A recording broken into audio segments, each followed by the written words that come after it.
Well, good afternoon, everyone. Thank you for attending our next webinar in our transition series. We are so happy to have with us Jennifer Torrance. She is the Associate Director of George Mason's MASI program, the Mason Autism Support Initiative, and also the Executive Functioning Program. So we're so happy to have you all here today. Just as a reminder, all of the participants, you're all muted. So please, we don't want you to forget any of your questions. So please type them into the Q&A box and Jennifer will get to those. Either throughout the presentation or at the end. So please, if you have a question, just type it in there so that we get to it. As a reminder, today's recording and the slides from today will be posted on our transition series Padlet. So with that, I'll get started. Thanks, Jennifer. Thank you. Good afternoon, everyone. I am Jennifer Torrance. I'm the Associate Director in Disability Services of the Mason Autism Support Initiative Program, as well as the Executive Functioning Program. So today I'm going to be talking in depth about kind of both programs as a whole, the program staffing structure, the trends that the program has taken over the last several years, as well as the specific components for both MASI and EFP. You will see that there is some overlap between both programs. And then we'll talk about MASI EFP application process. And then towards the end, I'll wrap it all up with just some additional things to consider as you're thinking about the transition to college, whether MASI or EFP are the correct fit for you. And we'll get all that wrapped up at the end. And as mentioned, if you have any questions, please throw them into the Q&A box, and I will be happy to answer them as we go through or towards the end. So to start, we're going to have a MASI and EFP overview. So MASI and EFP, they are fee-based programs, both of them, for degree-seeking students that have been admitted to George Mason University. It is available to any student, freshman, transfer, current, if you've taken a break and you're coming back, in-state, out-of-state students.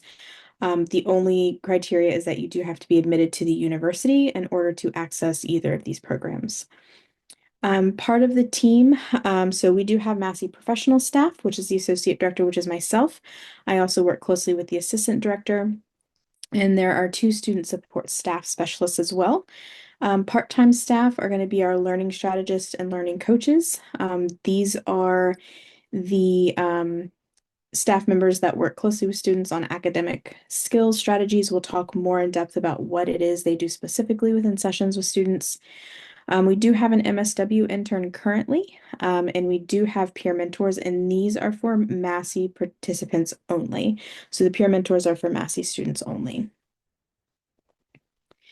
So just looking at some general trends of the MASI program. So it is a younger program. We just are at 10 years this year. But it started in 2014 with a small pilot group of 8 students. Since then, you can see that we have grown substantially. Within this image, you will see the darker green color is the number of students that are returning each year. So we do ask for students' intent to return if they are in the program. And if they would like to continue, they can stay in the program, or if they want to exit, we will talk through that process with them. But we'll keep that place for them if they choose to stay in the program. The yellow box is sometimes students will start in MASI, gain some skills, but still feel like they just need a little bit more support, so they may transition to the EFP program.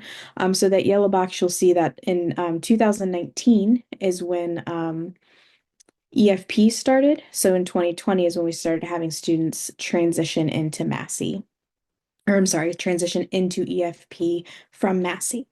And that number has increased over the last couple of years as well. This year, currently, we do support 52 students within MASI. And the number of students that we can accept each year does depend on the number of students that do intend to return for the upcoming academic year.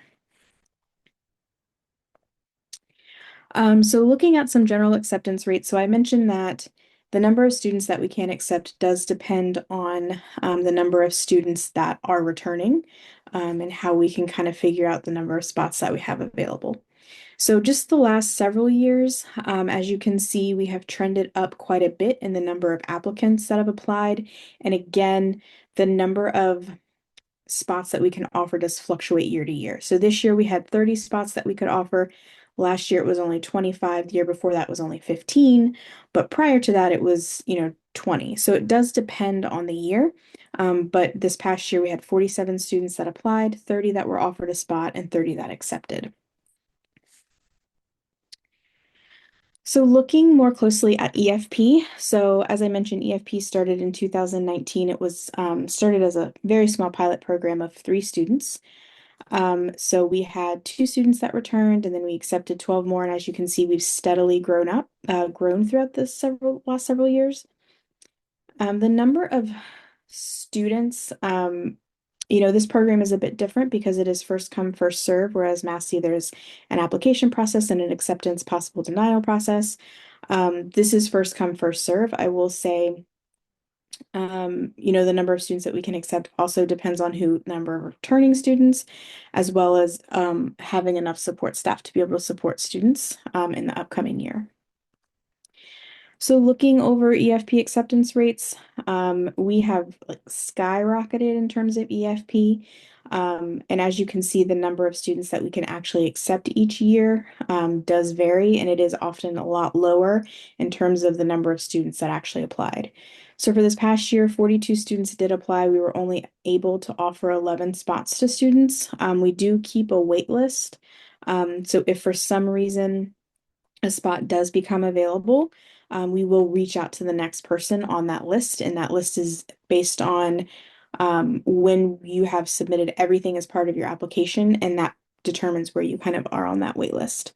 So that's how we kind of determine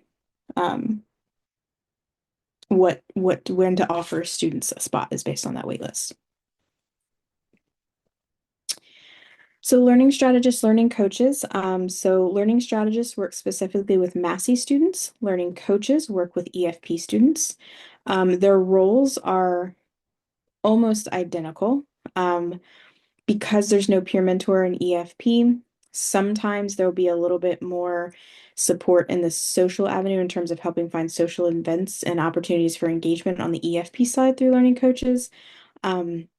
But their roles are very, very similar. They are trained and paid staff with 1 year commitment. So we do hope that, people that sign on will stay with that student for the entire year that they are there. They are typically graduate students or professionals from the community. So we often have social work grad students, psychology grad students, education grad students. Sometimes we have teachers that just do it outside of their school hours. We also have some people that were in education their whole lives and is retired and just do this, on the outside because they just enjoyed working with students. So it does vary. During those sessions, they will work on those large skills as time management, organization, communication, self-advocacy, social skills. So this could be, I'm working in a group with people in my class, help, and I just need a little bit of support in trying to start the conversation, or what's my role in this group project. And then also career readiness, if that's something that the student is looking for as well. And then for the meeting specifically, and again, I do want to just say that all of this is based on what it should look like for the upcoming 25-26 academic year. So this is what students should expect if they're getting ready to apply within the next year. If students are applying for future years, we always recommend coming to another info session or reaching out for questions, just to make sure you understand the full support that the program offers for that upcoming academic year. But meetings with learning strategists and learning coaches are hybrid. So there is one meeting a week in person and one meeting a week that is virtual. MASI students get 2 hours a week of support from their learning strategist. EFP students will get up to 3 hours a week with their learning coach. So that could be 1 hour, 2 hour, 3 hour, whatever they feel like the support that they need. We do always encourage students that are accessing EFP that if they are unsure of how many hours they would like, we always say to round up. So that way you can plan with your learning coach the maximum number of hours. And if it's too much support, you can always drop down an hour. But we'd rather you have too many hours and then be able to drop because it's always easier to drop an hour than it is to add time back on once the academic year is started. If they are only accessing 1 hour a week in EFP, that meeting does have to be in person. So there is a requirement for that one meeting to be in person to meet with the learning coach. During those meetings, it is a time to share resources. So learning coaches and strategists will spend time working with the students to review resources, check email, review Blackboard or Canvas, look at syllabi, work on schedules. Maybe students need very clear, detailed, this is what I'm doing every day, blocked off hour to hour so they know what to do. And keeping in consideration work-life balance, sure. And then building that schedule, or maybe a student would prefer to just, have Mondays, this is what I need to accomplish, Tuesday, this is what I need to accomplish. All of these meetings are very, very individualized to what the student is looking for in terms of support. So they'll also work on that time management organization, connecting to campus resources, because learning strategists, learning coaches are not tutors in content-specific information, but they can assist in getting students connected to those resources. Maybe it's the writing center, the math tutoring center, maybe it's accessing professor office hours. The learning coach, learning strategist can definitely help students get connected to those resources and schedule those meetings. If they feel like students feel like they need support during that meeting from their learning strategist and learning coach, just so everybody, has the same information, and they can get support in the sessions outside after that meeting with these are your next steps. That is something they can do. They just need to schedule it with their support staff. As I mentioned, we do ensure that students have a good social work-life balance. It is important for students to keep that balance. We don't want, while school is important, we know that we need to have some downtime. So if learning coaches, learning strategists want to assist students in building that into their schedule, students and their support staff can have that conversation of when would be some good times for me to have downtime, or when should I go to the gym? What are some times for me to do some stress management? Maybe I need to exercise, whatever that may look like. And again, we will support with career preparation. So career services is a wonderful resource on our campus that we support students in connecting with all of the time. So we'll help students, we send out newsletters each week to provide students with internship opportunities. We'll help them connect with career services so they can get support from career services directly on some internship opportunities, job opportunities, if that's the support that they're looking for as well. So we do have self-reflection forms. These are completed during the application process, and I'll talk more specifically about, the application process and the requirements for each program. This is part of the MASI and EFP application process or self-reflection forms. We utilize these. It is a, Likert scale of the student taking some time to reflect on how do they do with, time management? How are they with organization? How are they with studying? How are they with note taking? And really kind of grade themselves um, on where they kind of fall. And then they use those during sessions with their learning strategists and learning coaches to kind of guide the support that they're looking for. And then they'll reference them throughout the semester, and then they'll reassess at the end of the semester to see, is this still accurate, or have I gotten really strong in this area and maybe this isn't such a large focus anymore. So they'll use that as part of their process and meetings as well. So question in the chat, it sounds like the applicants' students are high functioning. Is this so? So all of our students are degree seeking students. I don't want to say, I don't use the term high functioning or low functioning. And that is because I know that some students, because autism is very much a spectrum disorder, they could be, able to do really well in certain areas, but maybe they struggle in others. But all of our students are degree-seeking students that have been admitted to the university. So they do need to know that they're on the track to get a 4-year degree. And it is separate from the Mason Life program that's at George Mason, which is a certificate program.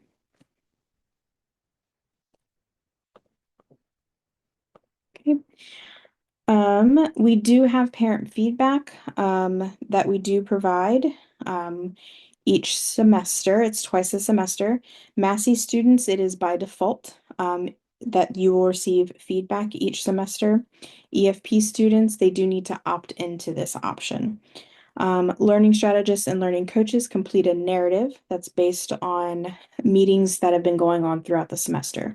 What are some strengths that they've seen? What are some areas for growth? What are academic strategies that have been discussed and reviewed during meetings? Some large university dates and deadlines. And if they are in MASI, peer mentor information would be included as well. So this is provided again twice a semester. All of these narratives that the learning strategist or learning coach put together is reviewed with the student prior to it being sent out.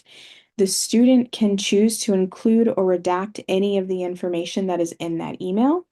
So the information that you get could have everything that the learning strategist, learning coach thought was important to share, but there may be information that a student may choose to redact. Since it is their education, we do want to ensure that they have that level of autonomy when it comes to their education and sharing the information that they feel is relevant and important. I say that, but I also say that we do encourage a level of transparency with students and their families so that there aren't any surprises at the end of the semester. But again, it is up to the student to choose to do this or not. And then MASI EFP professional staff are included on those emails, and they're typically sent at the end of the end of September, which is right around the end of midterms or start of midterms, and then end of November, which is right before finals. We do receive a lot of questions from parents in terms of email communication, and we understand why, and we're happy to help, but students should always be a part of that communication.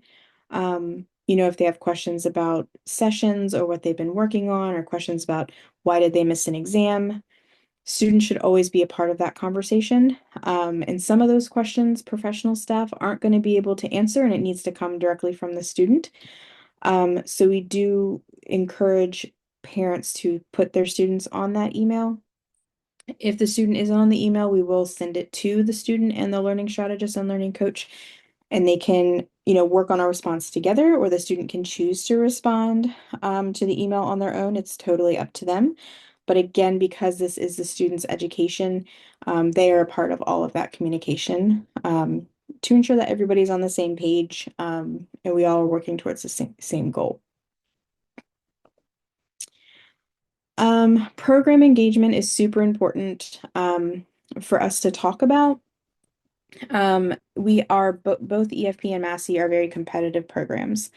We have a limited number of spots available each year, so students participating in the program must engage throughout the entirety of the academic year.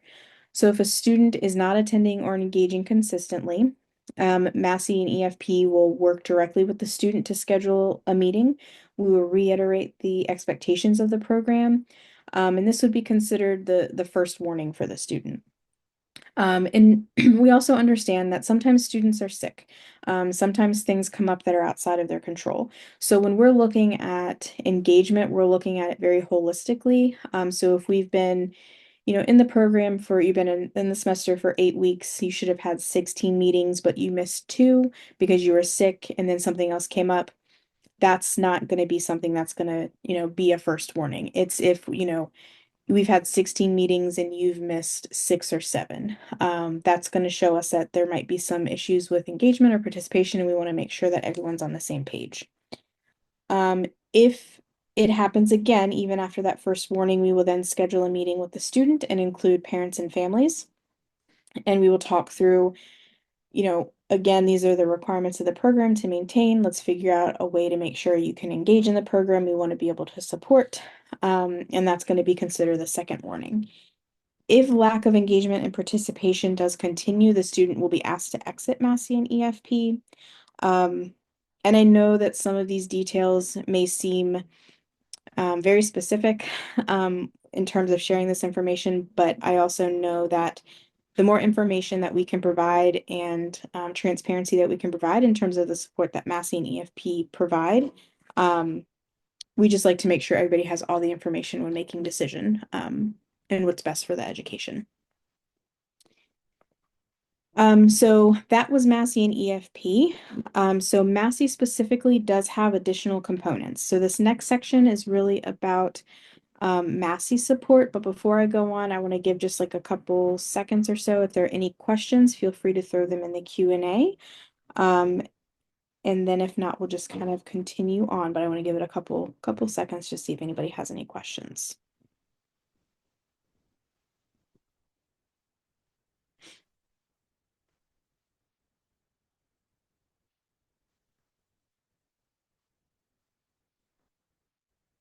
Okay. So again, feel free to throw them in there as we go through, and I will get to it as we go. So again, this next section is for MASI only. So we do have peer mentors that work with MASI students. They are also trained and paid staff. They are undergraduate students. They are either directly hired for the position, or we also have disability service office assistants that are going to support the peer mentor role. The whole point of the peer mentor component is to help with the involvement and the connection for students into campus communities.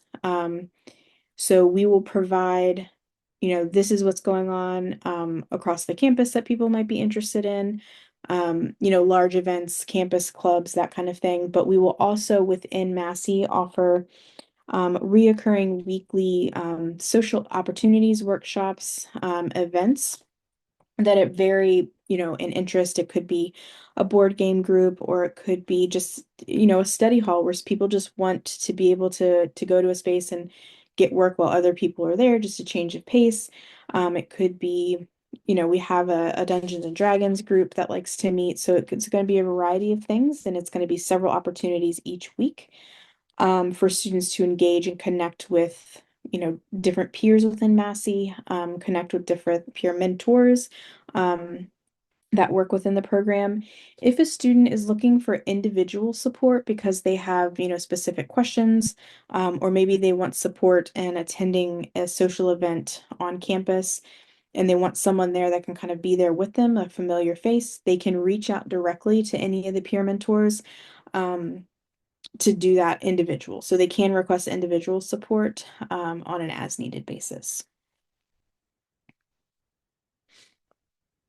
So what to expect from peer mentor support? Again, it's a variety of disability services office assistants, as well as peer mentors. We will provide brief introductions for all of the peer mentor support, and we'll keep an ongoing list of opportunities that students can engage with. We have MASI specific social events that are all managed by MASI students themselves, as well as peer mentors. It will be a variety of options, virtual, in person, on campus, off campus. There's going to be some larger opportunities and some smaller opportunities, so the student can kind of pick what they feel most comfortable with. And again, there'll be some reoccurring social opportunities, maybe navigating campus. I know there's two Starbucks on campus. Where are they located? How do I get there? So maybe somebody's doing campus tours the first couple of weeks. And it will be based on student availability and their interest. And again, they can schedule individually as needed. MASI also has UNIV or university classes. So we have 4. So if a student comes in as a freshman and they are following a typical 4-year track, they would take one of these courses each year. Students, however, do not need to be full-time in order to access MASI. So if that was a concern, you do not need to be full-time to access MASI. We can be flexible with and when you take these courses.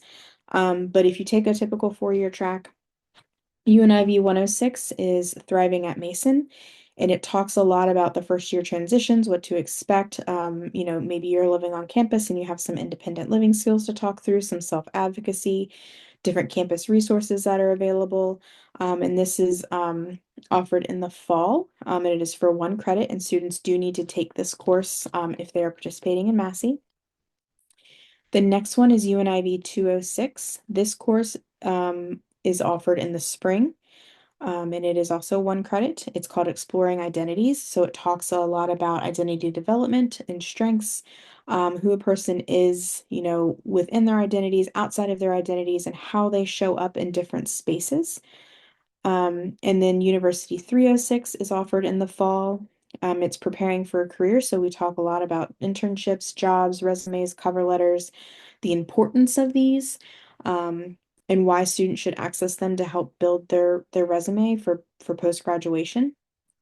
We also do in 306, we do informational interviews and mock interviews as well. And then in University 406, which is offered in the spring, it is pursuing workplace success. So we talk about different workplace environments, what it's like to work on a team, common challenges that might be faced in the workplace.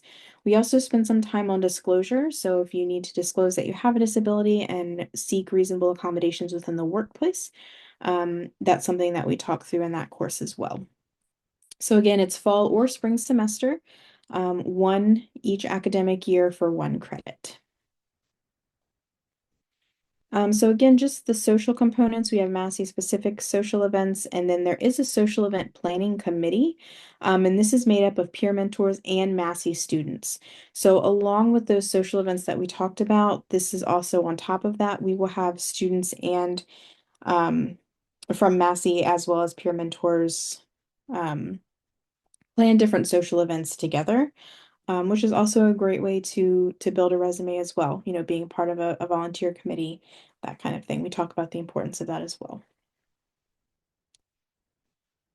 Okay, so just some additional considerations as you're thinking about, applying to college, applying to MASI, applying to EFP. Some things that we cannot do. We cannot get a student up in the morning and make sure they go to bed at a certain time. They're very autonomous when they're accessing this program. They are accessing college as a typical student would. They just happen to have additional support from MASI and EFP to support with academics or, social support, that kind of thing. We can't make students attend classes or meetings. We can always encourage and talk about the importance of it, but in the end, the student has to want to be there. Um, we are also not advisors. So the last thing that we want to do within this program is tell you which courses to take and which ones are right for you, which professors work the best. Those are all conversations to have with an academic advisor, which we will, provide you information on how to access your advisor. If you need support during that meeting, someone, can go with you if schedules allow. But we definitely want to make sure you're on track for graduation and your degree requirements. So we would make sure we would point you in the direction of your advisor. We cannot promise, success or straight A's, perfect attendance, appropriate behavior. Those are things that are outside of our control. Again, we provide all of the support that a student needs, and it will be individualized to what they're looking for. But in the end, it is going to be, the student's decision on whether they engage and do the work. To get those, attendance and getting to class and all of that. We also can't ensure that students use their accommodations. So I would say 98% of the students that access that are in MASI and EFP are also connected with disability services and have academic accommodations. If students have academic accommodations, it's up to them on whether they use them or not. We will provide them with their academic accommodation letters. We will ensure that they get them sent to their professors, but in the end, it's going to be up to the student whether they use them or not. Can't make students do things they don't want to do. And we're not going to be a point of contact, for every time a student misses a meeting or a class, we're not going to communicate that information. Because we might not know, especially if it's class, we don't have access to class attendance and records and anything like that. So we can't always do that. We don't have, quote, IEP meetings for a student with all the student's professors. If the student would like to discuss anything with their professor as it relates to their disability or talk through accommodations and what it may look like in the class, we are happy to support in that conversation, but those are not things that we will arrange for the student. We are not crisis response or an immediate contact for a student. If there is immediate concern or need, we can work with students of like, these are your point of contacts. Um, but we do work Monday through Friday, 9 to 5. Sessions with learning strategists and learning coaches, may be outside of those hours, but they are still, taking classes and have their own things that they need to take care of. So we're not going to be, an immediate contact for students. Again, not available after business hours, and we do not override policies or procedures for students, if they're waitlisted for a class or if they're, have housing accommodations, but there isn't a space available, we can't override policies and procedures, just being connected with the program. Um, we are not personal assistants, and we cannot attend every meeting with every student every time. We try our best, but again, it is based on availability. Um, but with all of that, we will do our best to encourage students and empower them. We want them to be independent and start working on self-advocacy skills. We talk to students all the time of, we understand that you might not have the solution, but we are happy to help and we will help. You just have to say, I need help, and we'll figure out where to go from there. We will communicate with professors, on an as-needed basis if we need to clarify how an accommodation works, in the classroom, or for an exam or what have you. We will do that. We will make sure that students, have access to their accommodations, in the classroom, and we will advocate for them on their behalf as needed. Um, if we are seeing, significant changes in behavior, or if we're seeing ongoing concerns, we will be in contact with parents and or families to just kind of let them know of the concerns. We will schedule a meeting. We will talk all of that through, just to make sure everybody's on the same page. The last thing that we want is for things to be a surprise. If we were aware of something like that, we will be sure to let you know. Um, we will work diligently into the best interests of the student, making sure that we're, getting them connected to campus resources and campus partners, that can help support, their academic progress. And MASI EFP, we will continue to, support the student, communicate, with others on the team, as needed. We do talk to staff part-time and full-time about the importance of, confidentiality. So again, we'll continue to work and make sure everyone's on the same page for student support. Just some other factors, to consider.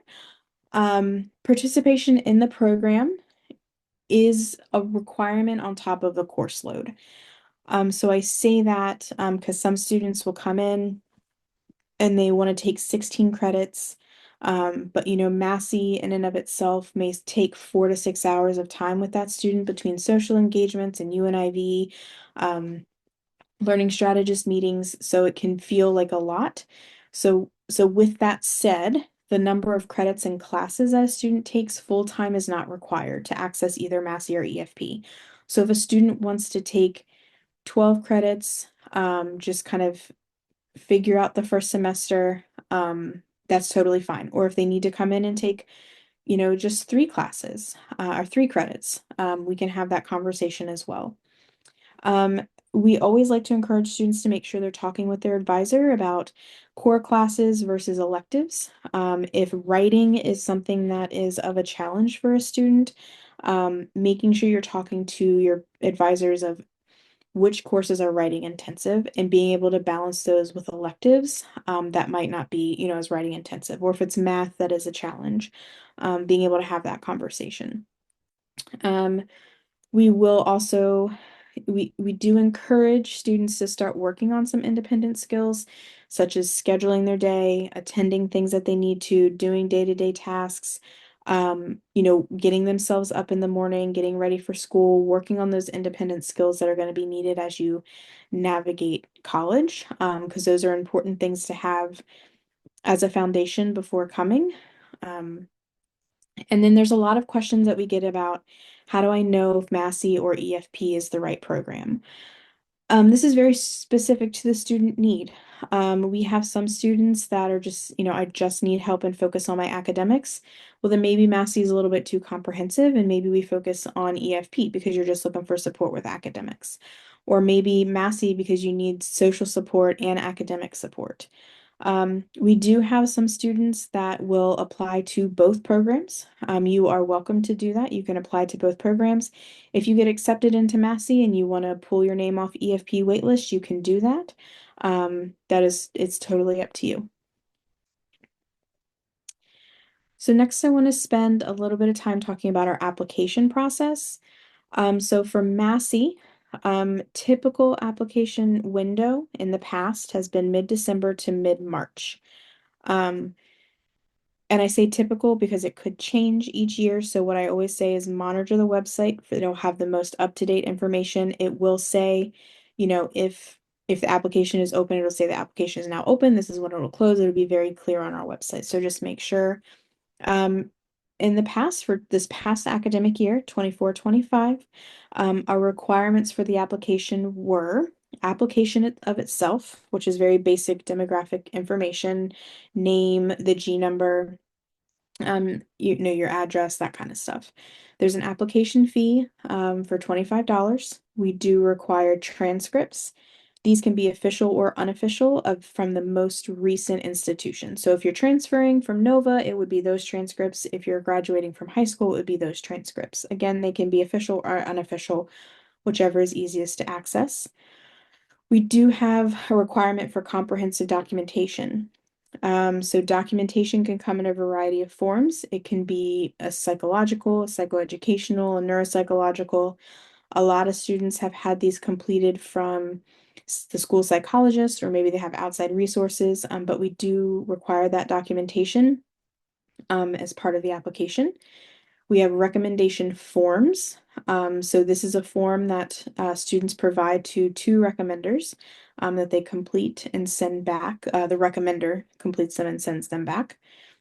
We do need the GMU acceptance letter, a personal essay, and the self-reflection form. Once we receive all of those materials, we do offer, as long as you submit them by the deadline, we do offer interview as the next step. Um, when the window opens, you can start submitting documentation at any point during that time. It can be, you give us your transcripts and your essay, but then a couple weeks later, you give us your application. That's totally fine. As long as we have everything by the deadline, you will be offered an interview slot. Um, so there is no first come, first serve with MASI. So just kind of keep that in mind. With MASI for this past year for 24-25, the fee for both fall and spring semester was $7,000. There is a required deposit upon acceptance. So if you are offered a spot, we will provide you with a deadline to pay the deposit. This past year it was $500 for the deposit, and that is applied to the overall fee. So the remaining balance of $6,500 would be due prior to the start of the academic year, but we would provide you with exact dates and stuff for that. Just for your planning purposes, we are looking to increase the fees for 25-26. Just wanted to put that on your radar. And again, all of this information is subject to change, so please just monitor the website, and that will have the most up-to-date information, or reach out to us directly, and we're happy to answer any questions that you have. So EFP, typically this window opens the beginning of March. This is first come, first serve. And there is a deadline for EFP, but that deadline it's kind of, the deadline is there to make sure we get all the applications, because our goal again is to support as many students with an EFP as we can. But it is based on availability for staffing and space as well. Anything submitted after the deadline will still be reviewed. It will just be reviewed on a rolling basis because again, we get lots of applications each year for EFP. And the deadline for this is typically the beginning of June. The requirements for this past year were the application, comprehensive documentation, a GMU acceptance letter, and the self-reflection form. If you are offered a spot, We will provide you with deadlines, timelines, and all of that and when to pay, but there is a deposit due for EFP of $400, which is applied to the overall fee. We are looking to increase our fees for 25-26 academic year, but again, our website will be updated with the most up-to-date information for EFP. So just monitor that or reach out if you have any questions. I know that was a lot of information. That's all I have in terms of information. So I'm happy to answer any questions that anybody has.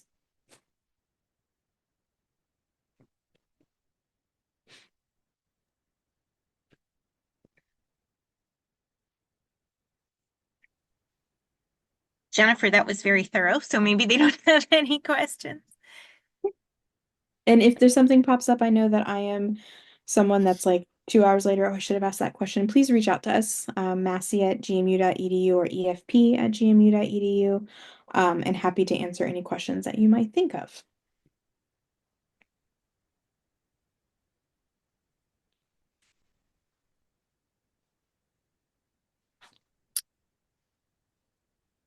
Well, I guess there aren't any questions. So, thank you, Jennifer, very much for being with us today and sharing this great information. Yeah, no problem. Please let me know if you have any other questions. I hope you all have a great rest of your day. Thank you. You too. Bye-bye.